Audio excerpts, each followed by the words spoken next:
le monde se souvient de Thelma et Louise, cheveux au vent dans leur décapotable, de Ryan Gosling au volant de sa Chevrolet dans Drive, ou encore de James Bond et son Aston Martin. Aujourd'hui, c'est à bord d'une Porsche qu'on retrouve Adèle Exarchopoulos en pilote de course dans Le Fidèle, une love story à 5000 tours minute sélectionnée aux Oscars. La voiture a toujours été une star incontournable du cinéma et les films de bagnole, un genre à part entière, à base de courses-poursuites, cascades délirantes et pannes sur des routes désertes. Attachez vos ceintures, du prototype au mythe, décryptage de la caisse au ciné par Jérôme Becquet. Les caisses. Quand on a son permis, pour épater la galerie, on peut faire ça, bagnole, ou ça, bagnole, ou encore ça, bagnole. Après, pour tous ceux qui aspirent à une autre approche esthétique, il y a aussi le ciné, c'est un peu mieux filmé.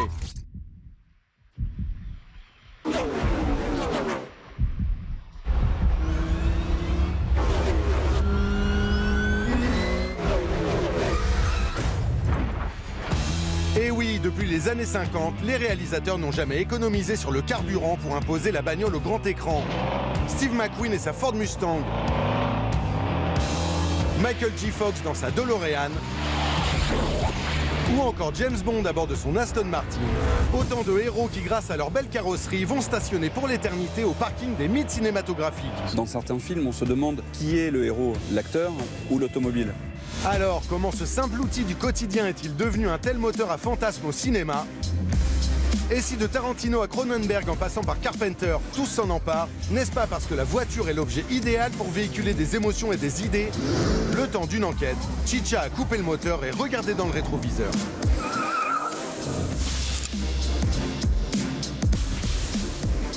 Circuit de Montlhéry au sud de Paris. C'est ici que le cascadeur Stéphane Boulet teste ses nouvelles idées pour le ciné. C'est un rêve de gamin, quand je regardais les séries américaines, je rêvais de faire ça. Son truc, un système qu'il a créé lui-même, piloter un véhicule sans être dedans. Bon, on est bon, hein. C'est parti. Oh merde.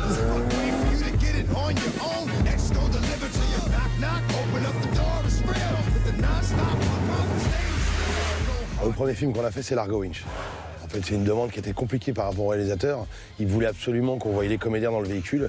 Et on roulait entre 80 et 120 km/h. Et il y avait des Mercedes qui venaient percuter les voitures dans les portières. Thomer était au volant. Il y avait les caméras, il ne voyait pas la route. C'était indispensable de prendre ce genre de véhicule. Vitesse, cascade, des éléments inhérents à la grammaire du film de caisse. Et aujourd'hui, c'est Adèle Exarchopoulos qui prend tous les risques dans Le Fidèle. Bruxelles, au cinéma de la Galerie de la Reine. C'est ici qu'a eu lieu la première du film, réalisé par lui, Michael Roskam. Moi, j'adore la bagnole. En anglais, on dit petrolhead, hein, tête de pétrole. Le pitch, une passion qui fait perdre la raison entre un braqueur, Mathias Schoenaerts alias Gino, et une petite bourge pilote de course, Bibi, jouée par Adèle Exarchopoulos. Ça nous tient envie. C'est comme toi dans ta voiture.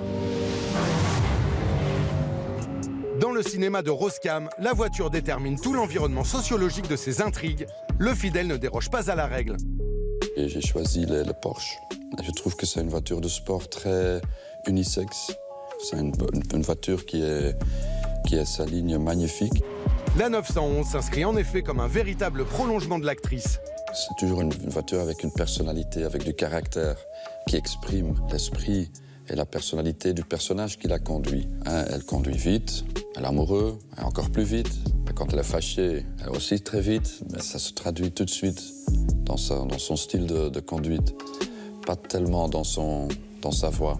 Pour L'Oréal, en romantique de la mécanique, filmer une auto, c'est comme peindre un tableau. Quand elle passe ou quand elle est présente sur l'image, c'est comme une touche du pinceau, la peinture.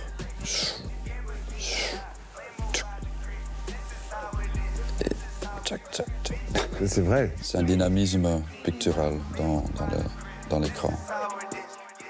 Des tableaux, beaucoup de réalisateurs en ont peint avant lui. Flashback.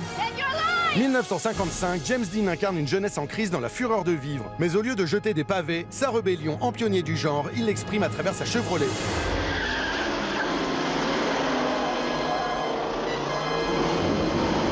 Tout à coup, l'automobile accède à un autre statut. Elle devient un symbole de liberté. Et je pense que c'est à partir des années 50 que l'automobile va être vraiment starifiée au cinéma. Et finalement, ce plus de cool qu'apporte une belle voiture, on va le retrouver dans tout un tas de types de films dans les années 60. Le film emblématique de ça, c'est Bullitt avec Steve McQueen. Du cool, c'est vrai, mais Bullitt va plus loin qu'une simple course-poursuite. En pleine guerre du Vietnam, la Mustang du film fait office de métaphore politique. En effet, elle sonne l'avènement des muscle cars qui, avec leur puissant moteur V8, traduisent le besoin de rupture avec une société qui ne se reconnaît plus dans le conservateur American Way of Life. Ce qui est bien avec l'automobile, c'est qu'on peut lui faire dire tout et son contraire, puisque si on prend par exemple à la fin des années 60, les Américains, pour eux, c'est un symbole de liberté. La voiture, c'est ce qui permet d'aller au festival de Woodstock, ça va se retrouver dans les road movies, alors qu'en Europe, avec franchement les mêmes idées un peu gauchistes, on va faire exactement le contraire. C'est Week-end de Jean-Luc Godard, où la voiture est un symbole d'aliénation, puisque les gens sont bloqués tout le week-end dans leur automobile, sans pouvoir arriver là où ils vont. La voiture, en pleine période de remise en question sociale, va devenir le matériau narratif idéal pour cristalliser toutes les névroses et les fantasmes d'une société instable. Refuge dans Taxi Driver, portail spatio-temporel dans Retour vers le futur, mignonnerie avec la coccinelle, sexe déviant dans Crash, ou désir dans Un homme et une femme.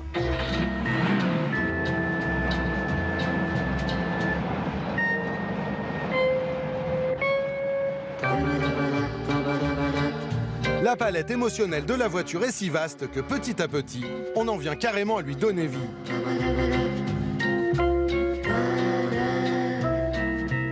C'est Stephen King et Carpenter qui donnent une âme à une automobile, une âme maléfique, puisque c'est quand même l'histoire d'un personnage qui est vampirisé par sa voiture.